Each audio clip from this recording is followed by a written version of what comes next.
Welcome to the final week of our homily series, Serving with a Heart Like Jesus, in which we're focusing on service as a pillar of following Jesus and living life the way it's meant to be lived. There are a wide variety of ways that people look at the church today. I think some might look at the church as a museum, a relic of the past to look at with wonder or confusion. Some might see it as an insurance broker covering our bases so we pay the bare minimum to get into heaven and to avoid the punishment of hell.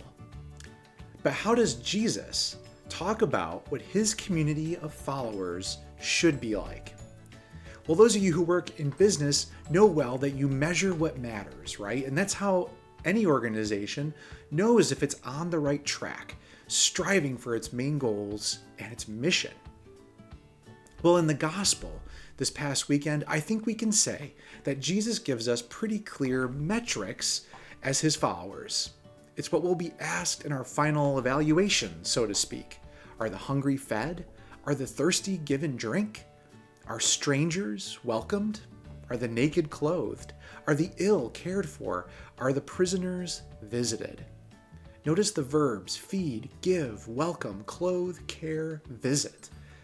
Those are the measurements of organizational health or staying on target as the community of Jesus' followers, as really the family of God. Does that sound like a museum or an insurance company?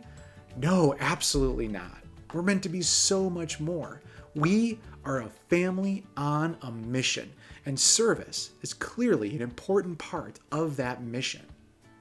Pope Francis used the analogy of a field hospital to describe the church. And the gospel we heard this past weekend seems to support that image.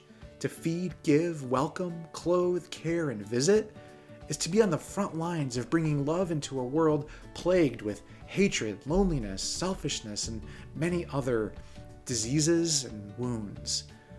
It's clear what our company is about. The command to love God and others, and to invite others to become followers of Jesus. The metrics that we hear in the gospel today demonstrate what loving our neighbor is supposed to look like.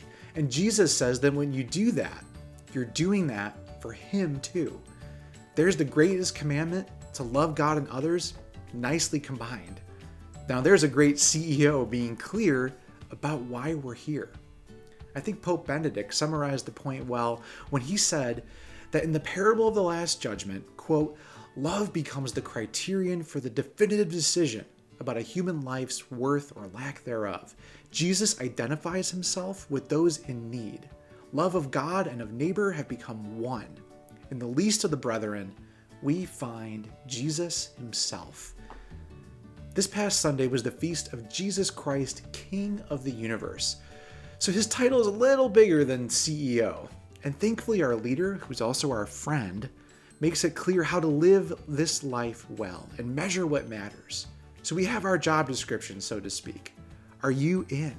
This call to feed, give, welcome, clothe, care, and visit is not just for some, it's for the whole company, the whole family of God.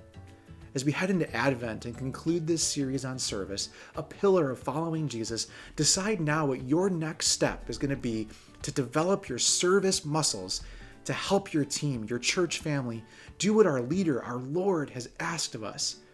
We look forward to seeing you next weekend as we kick off our Advent homily series. Thank you so much for joining us. We'll see you Sunday.